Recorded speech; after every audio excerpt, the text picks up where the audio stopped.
niya? Or parang pwede magkabaliktad na ang character ng isa iba? Kasi parang, di ba, parang in real life, si Sebastian is gay and then straight siya, hindi nyo pinagbaliktad, parang hindi na nahihirapan. Actually, nung kinonceptualize ko siya, hindi ko pa naman naisip. Nauna lang si Seb nung kinausap namin. Pero naisip ko kasi, sanay na kasi yung mga tao na parang, para lang may konting challenge like kay Seb, na to be able to play the other role. Kasi parang fluid. Well, parang fluid naman yung character niya kasi nga sa start straight tapos may later on you'll realize magkakaroon siya ng relationship kay Mikoy. So sabi ko baka mas maganda lang na siya yung kumuha ng mas parang may iba rin makita sa kanya, makita ng audience na as an actor, I think importante rin yun yung versatility kasi di ba may tendency naman tayo na ikahon minsan yung artista na kapag magaling siya sa ganitong role, yun na lang yung role niya forever. So baka pwedeng for some time, ito muna, makita na straight kasi dun sa first part ng film, may si Stephanie Sol yung girlfriend niya, so diba, kahit pa paano, makita mo kung paano naman mag-take si Seb ng kunyari, yung, well, as a straight guy. Parang mas challenging sa part niya. Oo, parang nag-isip rin lang ako na parang alam ko madali lang, alam ko kaya rin naman, madali na sa kanya kapag yun, kasi parang baka maging masyadong dikit lang, pas masyadong siya na yung character. Yung kay Mikoy naman, naghahanap talaga kami nun ng sabi ko, baka mas bagong artista na kailangan na tingin namin magaling, tsaka I think kaya sundan yung rudiments ng material kasi wala kaming script. Nag-agree kami na walang script. I only had a bullet kung ano yung takbo ng story at kung ano yung mga points of conversation. So sabi ko kailangan matalino yung artistang makuha namin and also magaling kasi long takes yung pelikula. So ibig sabihin po nagkamali, uulitin nila yun from the start. So nung naalala ko, I was watching, invite kasi ako ni Ate Gay manood ng Mustisya. Tapos napanood ko si Mikoy doon. Sabi ko, tinanong ko dun sa isang kakilala ko sa Artist Center kung pwede siya mag-audition. Kasi hindi ko alam na, actually nun ko rin din na-realize na may role pala siyang ganun din sa although comedy yun, yung sa Pepito Manaloto. So, pero hindi ko napapanood yun, so hindi ko alam na may. Tapos yun, nagpunta nga siya sa office namin, tapos sabi ko, pinagawa ko sa kanilang dalawa. Tapos nung nakita ko sa workable, so pag alis niya, siya na yung kinuha lang. So nakita niyo yung chemistry? Oo, kasi importante lang na, kasi dahil walang script, may pinagawa lang sa kanila, sabi ko, paki-try lang itong ganito. So nakita ko instantly, okay yung rapport. Kasi sa love, I think sa isang love story, importante yung rapport ng mga bida, di ba? Kung believable, kahit homosexual relationship or heterosexual relationship or any relationship for that matter, importante yung chemistry. Kasi pag meron, madali nang bali-baliin yung circumstance.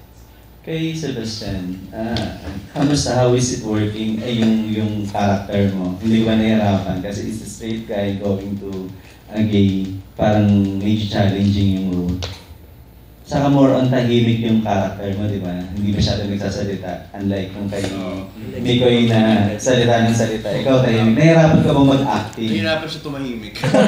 Parang hirap. Kasi hirap makikita mo ng real actor na magaling kapag kahit tahimik siya. Nakita mo yung galing niya dun, the action ng mukha. Ultimately, I think, yeah, it's not necessarily, I think, the character that was incredibly difficult or challenging. Personally, it's a bad way. Someone who there's a challenge with every character, but in this case, I think the greatest challenge came more actually from the way in which the director decided to choose to shoot the film. It was long takes, so you have several 5, as long as 10 minutes, 8 minutes. Yung pinakamahaba. 8 minutes. So yung pinakamahaba 8-minute long takes. You can't hide your acting. You don't have the option to cut so that the comic timing is more funny or that the dramatic timing is better. What you see is what you get. So that I felt like that was the challenge for this particular film project. I think for both of us, because it pushed us to make sure that we were being as natural and raw as we could be, and that's a challenge I really appreciated.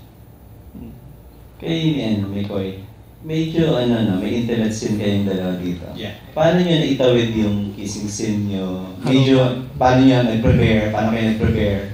Hindi ka ba nailang? Kasi syempre, yung iba kasi, papayang makipaghalikan, if straight guy yung kahalikan mo. At this time, Sebastian is not, di ba? Parang ganun. Meron ka bang ilang factor na parang hesitant na... Ilang hindi, kasi siguro nung time na shoot na namin kissing scene, second day na yun, diba? Second day na yun. So, wala nang ilang. It's more on kaba. Kasi, first kissing scene ko siya ever. Like, kahit sa babae, di ba? Yung kissing scene. So, Talaga? yun yung first kissing scene ko talaga ever. And, yun, preparation, yung nag-yosi buong kumaga para Nervous. Sa first try. Ano? Gumising ka ng... Nag-yossi daw. Nag-yosi. Hindi ako nag-yosi buong kumaga. Hindi para nag-yossi. nakakahiya kasi sa kanya. Pero after nun, yun. Hindi, tsaka ano kasi, even the intimate scenes, even yung, are you also talking about the one sa bed? Ano parang feeling ko kung meron mang ilang doon, tsaka awkwardness. I think it was in-acknowledge lang namin siya, and it was still, feeling ko kahit kami sa totoong buhay kasi may ganun, diba? Buti na lang rin kasi for the scene, it was called for. Na sa scenario na yun, I think anyone in that situation would feel the same na hindi pwedeng walang awkwardness. So we used it, and it added to the scene. So yun. Reaction ni Sebastian, ikaw to pa rin first kiss niya. ni Kinilig siya. Sa work. Pero hindi real life. Hindi, I mean yan. Hindi sa work. Kasi big screen yan, di ba? Yeah. Quality of the kiss. Am I gonna rate it 1 to 10? No, charot lang. I think it was, what was nice about it was that we had gotten really comfortable before this particular, like you said, it was a second day of shooting. We had finished the confrontation scene. So we had moments already where we're screaming at each other. We are having moments where we're sincere with each other. So because marami nangyari, parang sa time na yun, at that point, we were already comfortable enough that I wasn't really thinking about what Sebastian Castro thought. I was thinking about how Derek needed to have that kiss. So that for me, it's probably the way it should have been. Nag-usap pa kayo before you do that scene? May parang ganito yung gagawin. You prepare. How do you Before prepare? that, yes, but not before that scene mismo. Parang there were a few scenes before that pa. Doon kami nag-umpisa para sa parang relationship. We did a relationship exercise. But for the kissing scene, wala we just let it happen. I just let him do the kissing and me all the kissing back. May tanong si Byx. Ano sabi? Ay. Nakatulog ba doon nagwapo si Sebastian kaya? At that point, parang hindi na kasi kung ganito na kalapit yung mukha ng tao sa'yo, parang hindi mo naman makikita ang pogi yun eh. No, but at that point, yung partner kasi na may kiss, we were in the relationship na. So, him being gwapo, nakatulog din sa first part, yung sa attraction. Pero nung kami na, parang hindi na bearing yun masyado. Parang more on sa eternal relationship na namin yung lumalabas. Alam naman namin you're straight, di ba? Yeah. Pero in real life ba, may mga pagkakataon na you are hindi attracted, parang may na-attract sa'yo na... Yeah, like I could tell if I'm being, na-differentiate ko yung attraction sa pag na-intimidate ako sa lalaki. Kasi parang, I don't think that happens to all of us na siguro iba lang natatakot na i-acknowledge na kung baka napupugian ako sa kanya, di ba? Kasi totoo naman na yun. There are maraming magandang tao sa mundo. So, yeah. And paano ba?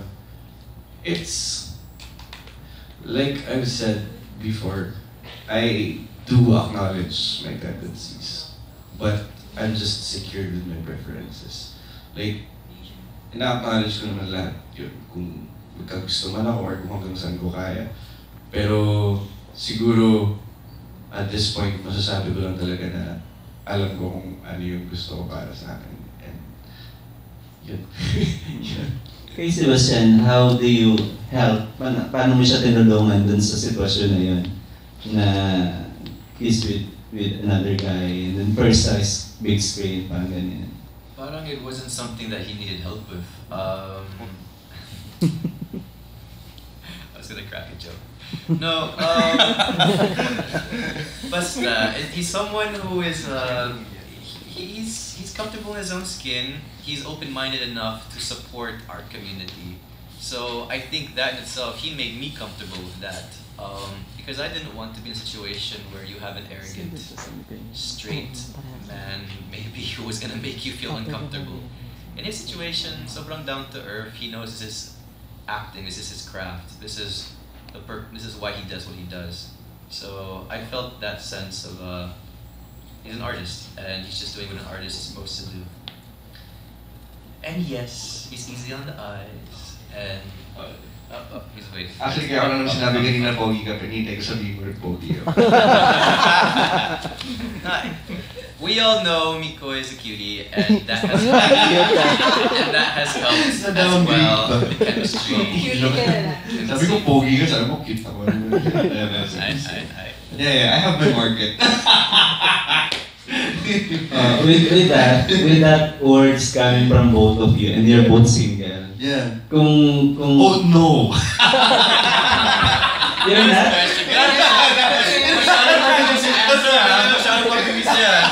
You're not? Ano na?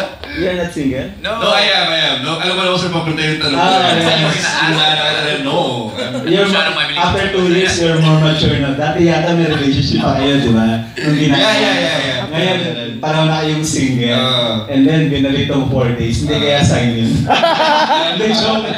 Hindi, parang may possibility. Hindi naman, I mean, kung may chance, I mean, hindi ko rin matanong eh. Okay lang.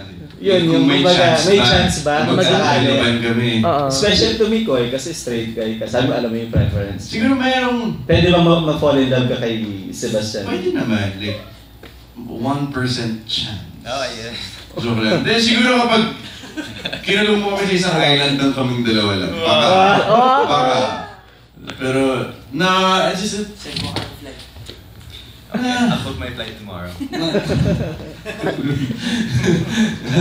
Ano ba? Parang... Mikoy has a very likable personality, but I think it's easy to fall for.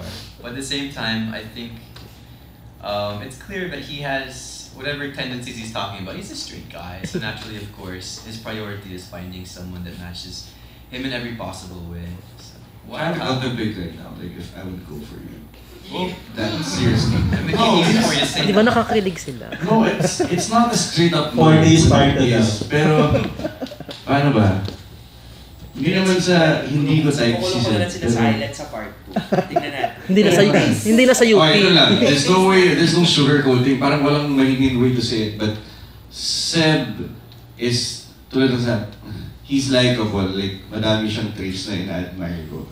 But I just really don't see myself going into a relationship with, I don't know. And we would both know that. Yeah. So it's the same way to street. Like, Mikoy is the person who I would tell you, like, if you saw him in a bar, you were just to his friends, you'd say, like, sobrang charismatic siya. But it doesn't mean that you necessarily want. Yeah, would be a gay one. But you get the point. Like, if you saw him in another setting on point ko, like, I would say he's charismatic, but doesn't necessarily mean that, there's an automatic chance or that's your priority. It takes... Yeah. Sige, mas palalimin natin yung question.